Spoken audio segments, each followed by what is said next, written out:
मैं एसएन सिंह एक बार फिर से आपका एसएन ग्लोरी यूट्यूब चैनल के ऑनलाइन प्लेटफॉर्म पे हार्दिक स्वागत करता हूं।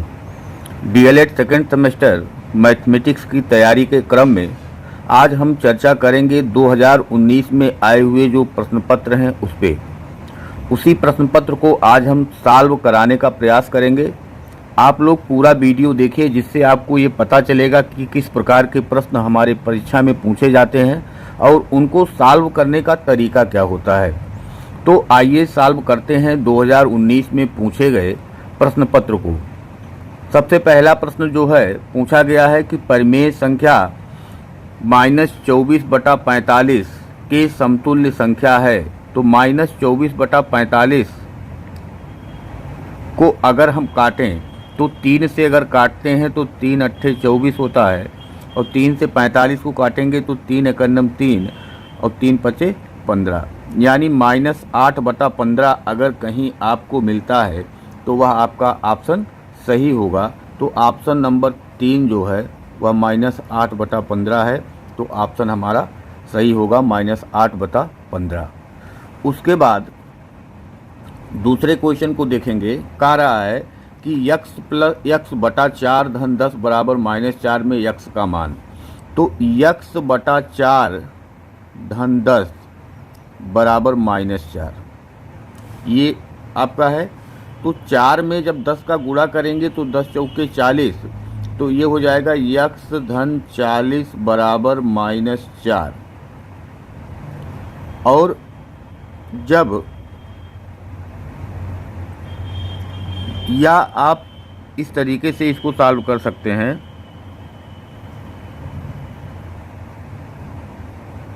कि x धन 40, 4 धाम 40 यानी x धन 40 और बटा 4 बराबर -4। ये हो गया आपका कि x धन 40 बराबर इस 4 का गुणा इधर हो जाएगा, तो 4 चौके -16। 40 को आप उधर भेजेंगे तो x बराबर हो जाएगा -16 और -40, तो x बराबर हो जाएगा -56, और यही हमारा उत्तर हो जाएगा -56। तो -56 जहाँ मिलेगा, यानी पहला ऑप्शन हमारा सही है -56 का। फिर से एक बार देख लीजिए, x/4 धन 10 बराबर -4 है। तो सबसे पहले 4 का गुणा 10 में करेंगे तो 40 होगा, तो x में 40 जोड़ेंगे तो x धन 40 और बटा 4 हो जाएगा और बराबर -4 होगा। इधर भाग है, इधर जाएगा गुणा होगा, तो x धन 40 बराबर 4 चौके 16 यानी -16 हो गया। x का मान निकालने के लिए 40 को इधर भेजेंगे तो इधर प्लस है, तो इधर जाएगा माइनस हो जाएगा, तो -16 और -40 जुड़ेगा तो -56 हो जाएगा, और यही हमारा पहला ऑप्शन सही हो जाएगा। उसके बाद कहा है कि एक वर्ग जिसकी भुजा 1.6 मीटर है वर्ग का क्षेत्रफल होगा। तो हम जानते हैं कि जो वर्ग का क्षेत्रफल होता है, वर्ग का जो क्षेत्रफल होता है वो भुजा का स्क्वायर होता है, भुजा का स्क्वायर होता है। तो भुजा का स्क्वायर, भुजा मतलब 1.6 का स्क्वायर हम कर देंगे, और 1.6 का स्क्वायर 16 16 हम 256, और 2 अंक पे दशमलव लग जाएगा, यानी वर्ग मीटर 2.56 वर्ग मीटर, यही हमारा आंसर हो जाएगा। तो 2.56 वर्ग मीटर ये हमारा आंसर हो गया। सबसे छोटी सम अभाज्य संख्या, एक ना तो अभाज्य है ना तो भाज्य है, 2 सम संख्या है और अभाज्य संख्या है। तो सबसे छोटी सम अभाज्य संख्या 2 हो जाएगी। उसके बाद 5वां क्वेश्चन देखेंगे। तो 5वां क्वेश्चन है कि किसी त्रिभुज का क्षेत्रफल 45 वर्ग सेंटीमीटर है, आधार 15 सेंटीमीटर है, तो इस त्रिभुज की ऊंचाई ज्ञात कीजिए। तो बताया गया है आपको कि त्रिभुज का जो क्षेत्रफल होता है वो बराबर होता है 1/2 आधार गुणे लंब या ऊंचाई। ये बराबर 1/2 क्षेत्रफल दिया हुआ है 45 वर्ग सेंटीमीटर, 1/2 आधार 15 सेंटीमीटर और गुणे लंब। अब इसको जब हम इधर भेजेंगे, यानी ये दिया हुआ है 45 बराबर 1/2 गुणे 15 गुणे लंब, लंब का मान निकालना है। तो ये 45 बराबर 15/2 गुणे लंब, इधर गुणा है उधर जाएगा भाग होगा तो पलट जाएगा 45 गुणे 2/15 और यही बराबर हो जाएगा लंब। 15 तिया 45 और 3 दूनी 6 सेंटीमीटर और यही बराबर हो गया लंब। तो उत्तर हमारा आ गया 6 सेंटीमीटर, यानी ये चौथा ऑप्शन यहाँ सही है। उसके बाद दिया हुआ है ए स्क्वायर प्लस ए अपान 1/a स्क्वायर बराबर 2। तो 1/a प्लस ए का मान ज्ञात कीजिए। हम जानते हैं कि 1/a प्लस ए, इसका अगर हम होल स्क्वायर करें तो ए स्क्वायर का मतलब 1/a square plus B square का मतलब बी स्क्वायर प्लस 2a और b। तो ये यहाँ से कैंसिल हो जाएगा। इसका मतलब ये बचा कि 1/a प्लस ए का होल स्क्वायर और ये बराबर हो गया 1/a स्क्वायर और प्लस ए स्क्वायर और प्लस 2। 1/a स्क्वायर धन 1/a स्क्वायर का मान दिया हुआ है, यानी इसका मान दिया हुआ है 2। तो यहाँ 2 + 2 और ये बराबर हो गया 1 + a/a का a स्क्वायर। तो ये हो गया 1/a प्लस a का होल स्क्वायर बराबर 4। फिर इसको हम कहेंगे कि 1/a प्लस a का स्क्वायर बराबर हो गया 4 को हम लिख सकते हैं 2 का स्क्वायर। तो अगर यहाँ से स्क्वायर को कैंसिल कर दिया जाए तो 1/a प्लस a और ये बराबर हो गया 2 और इसी का मान यहाँ पूछ रहा है। तो ये मान हमारा आ गया 2 और यही हमारा हो गया आंसर। तो इस प्रकार से आप देख रहे हैं कि 6 क्वेश्चन को हमने सॉल्व करवाया। 7वें क्वेश्चन की अगर बात की जाए, 7वें क्वेश्चन की अगर बात की जाए तो 7वां क्वेश्चन है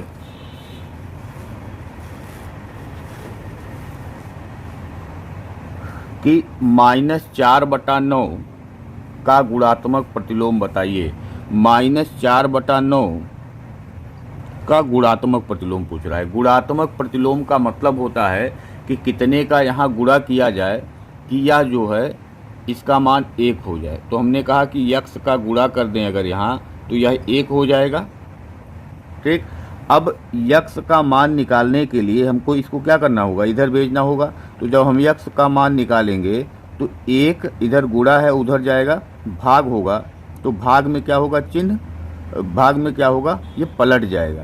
तो यहाँ हो जाएगा 1 × 9/4 ये हो जाएगा और ये हो जाएगा -9/4। यानी कि अगर हमको -4/9 का बताना है तो -9/4 ये हमारा गुणात्मक प्रतिलोम होगा। गुणात्मक प्रतिलोम का मतलब होता है कि किस संख्या से गुणा किया जाए कि दोनों का गुणनफल 1 हो जाए। तो हमने कहा यक्स से गुणा किया जाए तो इसका गुणनफल 1 हो जाएगा। तो यक्स का मान क्या आएगा, इधर गुणा है इसको इधर भेजेंगे तो भाग होगा और भाग होगा तो ये क्या होगा, पलट जाएगा, यानी 9/4 हो जाएगा। -9/4 होगा, 9 के 9 और 4 हर में आ जाएगा। 9/4 माइनस के साथ यही आंसर हो जाएगा। 5 पुस्तकों का मूल्य, तो हमने कहा कि मान लिया कि 5 पुस्तक का मूल्य, माना 5 पुस्तक का मूल्य 5x और 7 पुस्तक का 7x है। अब कह रहा है कि 5 पुस्तकों का मूल्य 7 पुस्तकों के मूल्य से 72 रुपया कम है। तो 7 पुस्तक जब हम खरीदते हैं और जब हम 5 पुस्तक खरीदते हैं तो मूल्य की अगर बात किया जाए तो 7 पुस्तक का मूल्य क्या है, ज़्यादा है, और 5 पुस्तक का मूल्य कम है। तो कितना रुपया कम है, 72 रुपया कम है। यानी कि 2 यक्स बराबर 72, तो यक्स बराबर 72/2 यानी आ जाएगा 36, यानी 36 रुपया यही हमारा उत्तर हो जाएगा। एक पुस्तक का मूल्य हमने, या हम ऐसे भी कर सकते हैं कि माना एक पुस्तक का मूल्य बराबर यक्स, तो 5 पुस्तकों का मूल्य 7 पुस्तकों के मूल्य से 72 रुपया कम है। तो 72 अगर हम 5x वाले को 72 दे दें तो ये दोनों समीकरण बराबर हो जाएंगे। अब हम क्या करेंगे कि इसको इधर भेज देंगे, तो 72 बराबर हो जाएगा 7x माइनस 5x, 72 बराबर 2x, 72/2 बराबर यक्स, तो ये कट जाएगा 36 बराबर यक्स, यानी कि एक का दाम हो गया 36 रुपये। फिर उसके बाद कह रहा है कि 3 क्रमागत संख्याओं का योग 87 रुपया है, 87 है। 3 द्वितीय क्रमागत संख्या का मान ज्ञात कीजिए। तो अगर पहली क्रमागत संख्या माना पहली संख्या यक्स है, माना पहली संख्या यक्स है, तो फिर उसके बाद पहली संख्या यक्स हो गई, तो उसके बाद यक्स प्लस 1 होगा, उसके बाद यक्स प्लस 2 होगा। ये क्रमागत 3 संख्याएं होंगी। और फिर कहा कि इन तीनों संख्याओं का योग 87 है, तो हम करेंगे प्रश्नानुसार यक्स प्लस 1 और प्लस यक्स प्लस 2, और यही बराबर है 87 के। तो यक्स यानी 3 यक्स धन 2 1 3 बराबर 87। तो 3 यक्स बराबर 87 ऋण 3 यक्स बराबर 84। तो यक्स बराबर 84/3, 3 दूनी 6 और 3 अट्ठे 24, तो यक्स बराबर 28। तो हमको बीच वाली द्वितीय संख्या बताना है। द्वितीय संख्या बराबर यक्स प्लस 1, यानी कि ये आ जाएगा, यक्स का मान 28 हमने निकाला, यक्स प्लस 1 बराबर 29, और यही हमारा उत्तर हो जाएगा। या अगर आपको ऐसे ही पता करना है तो 87 में केवल 3 से भाग दे दीजिए, तो बीच की संख्या ही निकलती है। 3 दूनी 6, 2 8, 3 9 27। ये आंसर हमारा ऐसे डायरेक्ट आ जाएगा कि अगर हम कि 3 क्रमागत संख्या दिया हुआ है, उसका योग दिया हुआ है, तो 3 से भाग देके हम डायरेक्ट दूसरी संख्या ज्ञात कर सकते हैं। और जब हमको बीच वाली संख्या 29 पता चल जाएगा, तो इसके आगे 28 आएगा, इसके आगे 30 आएगा, यही तीनों संख्या वह रही होगी। तो आंसर इसका आएगा 29। अगला क्वेश्चन है कि एक आयत की लंबाई 10 सेंटीमीटर, चौड़ाई 6 सेंटीमीटर है। आयत का परिमाप ज्ञात कीजिए। एक आयत है इस तरीके से, इस आयत की जो लंबाई है वो 10 सेंटीमीटर है, चौड़ाई जो है वो 6 सेंटीमीटर है। तो ये भी 10 सेंटीमीटर हुआ और ये भी 6 सेंटीमीटर हुआ। तो आयत का परिमाप हम जानते हैं कि आयत का परिमाप जो होता है वो 2 लंबाई धन चौड़ाई के बराबर होता है। लंबाई धन चौड़ाई, 2 लंबाई दिया हुआ है 10, चौड़ाई दिया हुआ है 6, ये बराबर हो गया 2 × 16, और ये हो गया 32 सेंटीमीटर, और यही हमारा उत्तर हो गया। अगला क्वेश्चन है कि एक बर्तन में 7800 सेंटीमीटर क्यूब घन सेंटीमीटर पानी है, बर्तन में कितना लीटर पानी है? 1000 घन सेंटीमीटर बराबर 1 लीटर होता है। तो 7800 घन सेंटीमीटर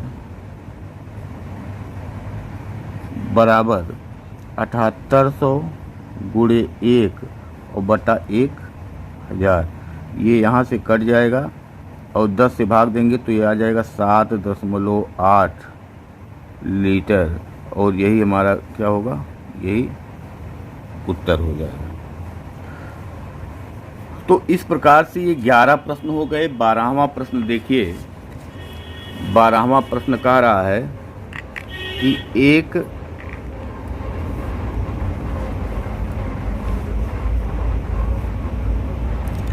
एक वर्गाकार पार्क जिसकी भुजा 30 मीटर है, इसके चारों ओर 1 मीटर चौड़ा रास्ता है। पार्क में 2 रुपये प्रति मीटर की दर से घास लगाने का खर्च क्या होगा। तो सबसे पहले हमको बनाना होगा एक वर्गाकार पार्क। ये मान लीजिए एक वर्गाकार पार्क है, इसके चारों तरफ ऐसे 1 मीटर चौड़ा रास्ता बना हुआ है।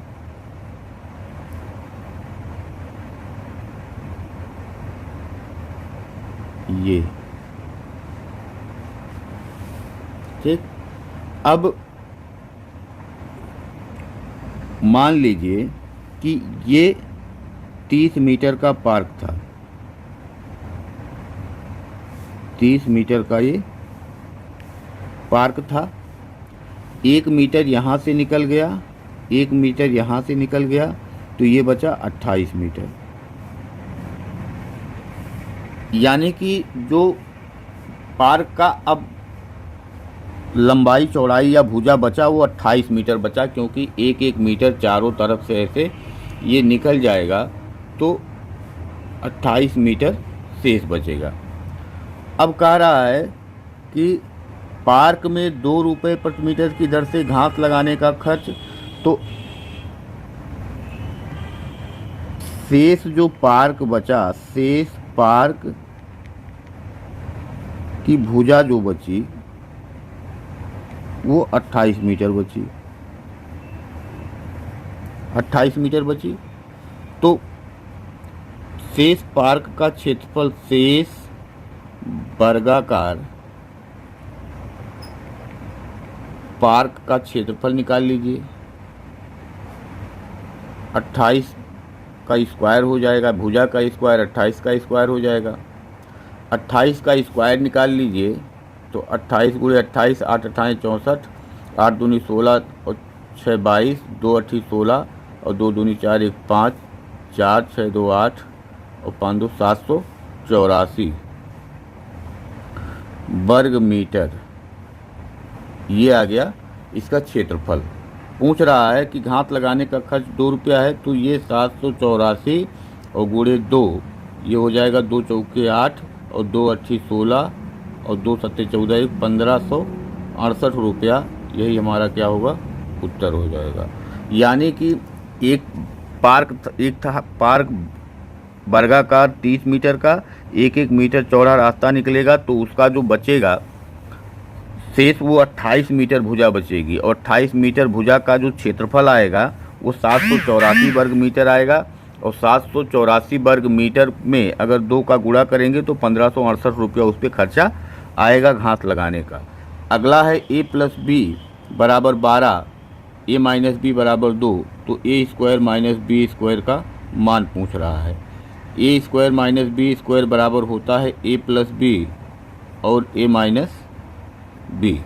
a प्लस बी का मान 12 दिया हुआ है, a माइनस बी का मान 2 दिया हुआ है, तो a square minus B square का मान 24 होगा, और यही हमारा आंसर होगा। इसके बाद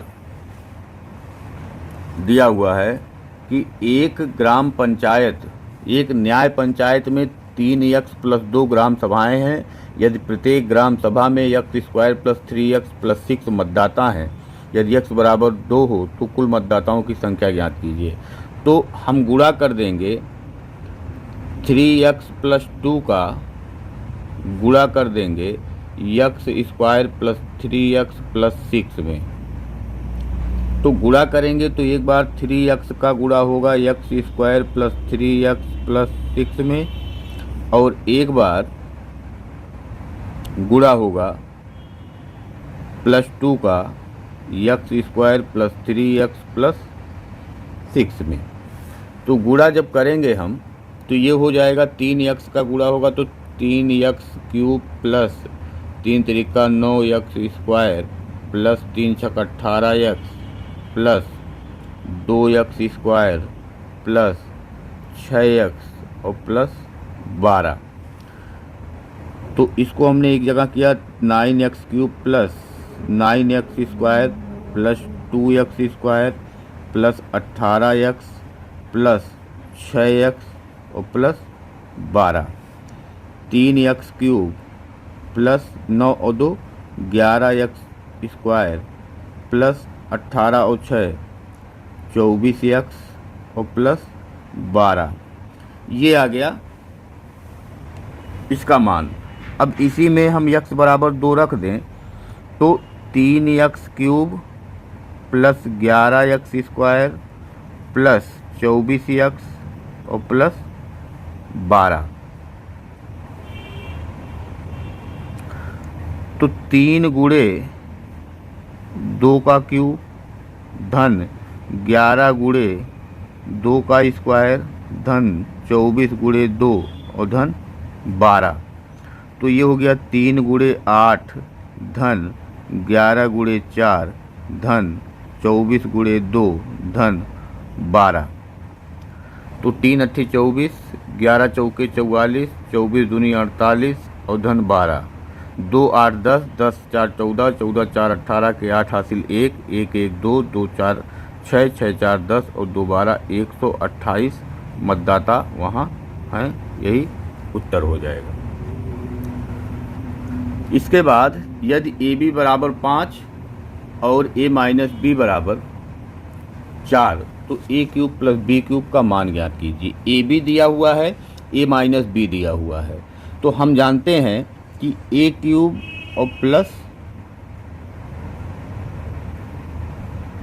B³ का मान कहाँ से निकलेगा, तो A³ माइनस B³ का मान अगर हमको निकालना है तो A प्लस B का होल क्यूब और यह बराबर होता है A³ plus B³ plus 3AB और कोष्टक में A प्लस B, ये होता है। अब हमको मान निकाल, यहाँ पे हमको A प्लस B भी पता होना चाहिए, A प्लस B हमको पता नहीं है, तो A प्लस B निकालने के लिए हम क्या करेंगे कि अगर हम देखें कि A प्लस B का होल स्क्वायर, तो इसको लिख सकते हैं A माइनस B का होल स्क्वायर और प्लस 4AB, ये एक फार्मूला बन सकता है।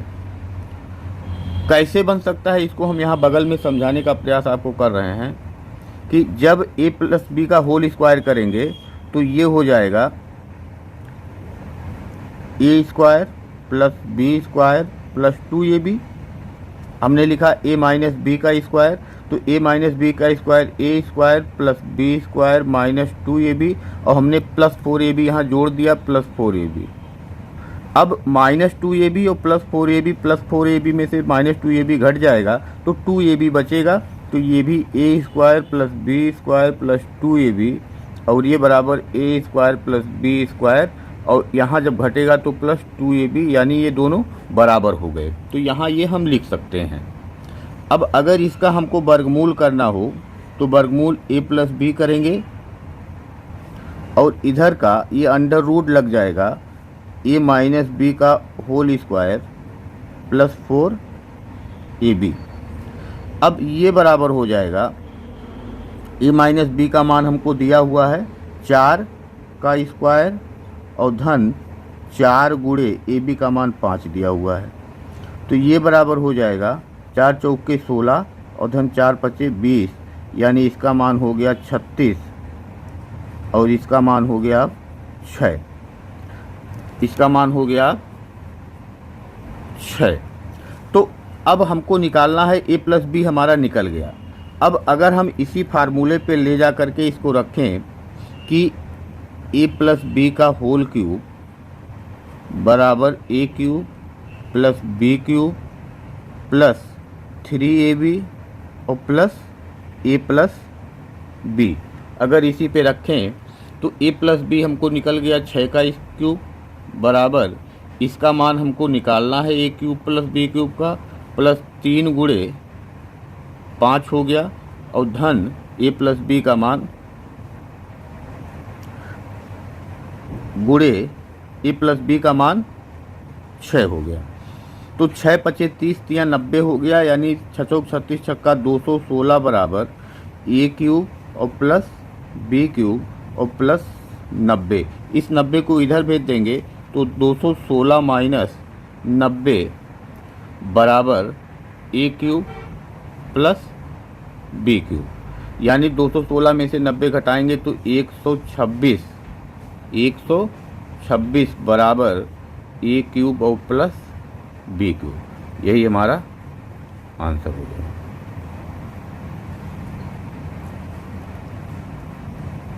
इसके आगे 16वां क्वेश्चन आइए देखते हैं। 16वें क्वेश्चन की अगर बात की जाए तो 16वां क्वेश्चन कह रहा है कि एक घनाकार लकड़ी के टुकड़े का आयतन 264 घन सेंटीमीटर है। घनाकार नहीं बल्कि ये घनाभकार है, तो घनाभ का आयतन जो होता है, घनाभ का आयतन बराबर लंबाई गुणे चौड़ाई गुणे ऊंचाई। लंबाई दिया हुआ है 8 सेंटीमीटर, चौड़ाई 6 सेंटीमीटर, ऊंचाई हमको पता करना है, इसका आयतन 264 दिया हुआ है। तो जब हम ऊंचाई बराबर निकालेंगे तो ये 264 बटा 8 गुणे 6 हो जाएगा। 8 से काटेंगे तो 8 तिरिक 24 और 8 तिरिक 24, और फिर जब हम 6 से काटेंगे तो 6 पच्चे 30, 3 बचा और 6 पच्चे 30, यानी 5.5 सेंटीमीटर। यही क्या होगा, आंसर हो जाएगा। उसके बाद अगला देखिए, एक रेलगाड़ी की चाल। एक रेलगाड़ी 120 मीटर लंबे प्लेटफार्म को 12 सेकंड में पार करती है। तो रेलगाड़ी की लंबाई था, रेलगाड़ी की चाल पूछ रहा है। अगर मान लिया कि रेलगाड़ी की जो लंबाई है, रेलगाड़ी की लंबाई जो है वो x मीटर है, रेलगाड़ी की लंबाई x मीटर है। अब यहीं से अगर हम रेलगाड़ी की चाल निकालें,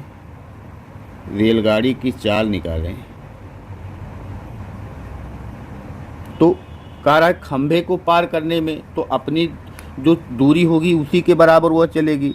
तो ये चाल बराबर दूरी बटा समय होगा। दूरी वहाँ क्या होगा, अपनी लंबाई के बराबर यानी x के बराबर, और समय कितना लेता है, 5 दूनी 10, 2 12 बटा 5 ये लेता है। इसका मतलब कि ये बराबर हो जाएगा 5x बटा 12 मीटर प्रति सेकेंड। ये पहला चाल हो गया जब वह एक खंभे को पार करता है। दूसरे कंडीशन में हम कह सकते हैं कि जब वह प्लेटफार्म को पार करता है, प्लेटफार्म पार करते समय चाल बराबर,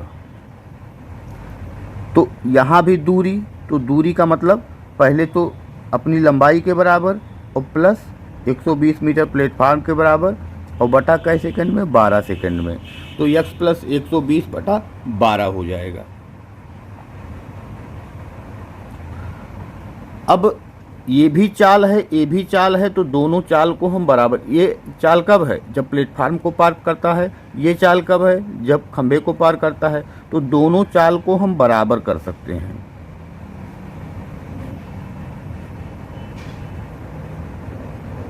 बारह से 12 कैंसिल कर दीजिए, x इधर आएगा तो 4x होगा, यानी कि 4x बराबर 120 हो गया, तो x बराबर 30 मीटर आ गया। x बराबर क्या आ जाएगा, 30 मीटर। तो ये तो हो गया रेलगाड़ी की लंबाई, क्योंकि हमने यहाँ माना है कि रेलगाड़ी की लंबाई x है, x का मान यहाँ आ गया। अब हमको निकालना है रेलगाड़ी की चाल किलोमीटर प्रति घंटा में, तो चाहे यहाँ से निकाल लीजिए चाहे यहाँ से निकाल लीजिए। तो अगर 5x बटा 12 से हम उठाते हैं तो 5x का मान 30 आ गया और बटा 12 ये हो गया। तो 3 से काटेंगे अगर हम इसको, और यहीं एक काम और कर दीजिए कि 18 बटा 5 से गुणा करके इसको किलोमीटर प्रति घंटा में बदल लीजिए, क्योंकि किलोमीटर प्रति घंटा में चाल पूछा है।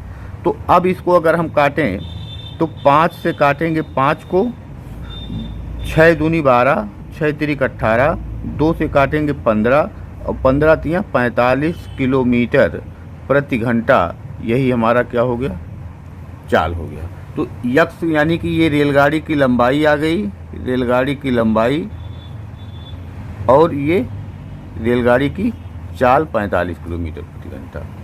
लास्ट क्वेश्चन आपका है कि नीचे दिए गए बारंबारता बंटन को आए चित्रों द्वारा प्रदर्शन कीजिए। तो प्रदर्शन कैसे होगा कि हम एक